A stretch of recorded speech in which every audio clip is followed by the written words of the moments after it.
Hi, I'm James Hook and this is my Ospreys 15. Number 9, Mike Phillips. Mike was obviously a real pivotal player for the Ospreys during sort of the 2008-2009 seasons, and obviously when we won the Grand Slam he was massive for Wales and he was like an extra back rower, and every time he took a pitch he believed he was the best player on the pitch, whether he was or wasn't. He was a winner, and that's why he's my number 9. And it was always interesting seeing his rivalry here with Justin Marshall, and you know that really drove him on, and he excelled into the great player he became.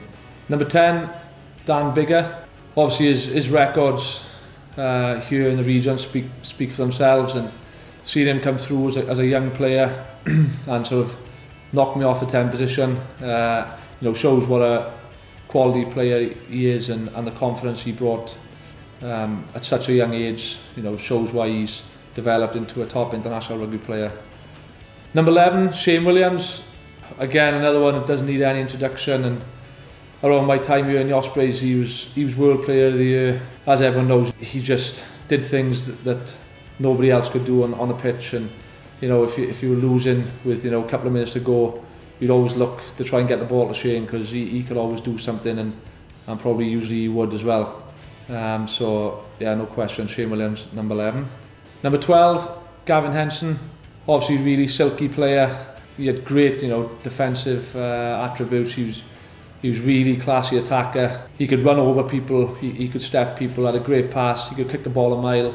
And to have someone like him outside me to help me and drive me on, just, you know, his attention to detail as well and knowledge of the game was incredible, and you know, just a small detail to little moves, you know, to help me break down defences and things like that was really a joy to watch, really. So he's my number 12. Number 13, Andrew Bishop. Probably a really underrated player, but you know, someone who's probably one of the first names on the team sheet due to my first stint in the Ospreys. You know, we called him Ron Seal because he did exactly what it said in the tin. He never took a backward step. You know, his defence was unbelievable. It was like a brick wall, and just, you know, again, underrated in attack as well. You know, he could do a lot of things in attack which people didn't pay him the credit he deserved. So yeah, he's great to have a player like Andrew Bishop playing outside you at number 13.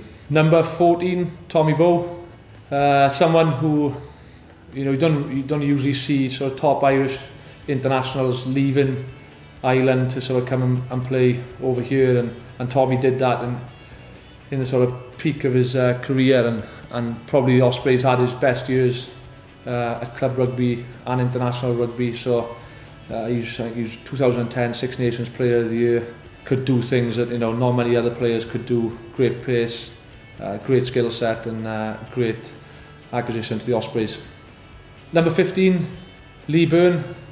Bernie, in the sort of height of his career, he was untouchable, probably one of the best fullbacks in the world at one stage, and he was so comfortable under the high ball. Another guy who could kick the ball a mile. His defensive qualities were really well appreciated, you know, not just by the Ospreys but by the Wales management. You know, he hardly missed a tackle, and you know, if myself or the centres made a break, he'd be the first guy on the shoulder, and he'd pick some great lines. You know, we used to call it the Bernie line, because he just basically invented an angle just all on his own, and like I say, in his prime he was great to watch and great to play with.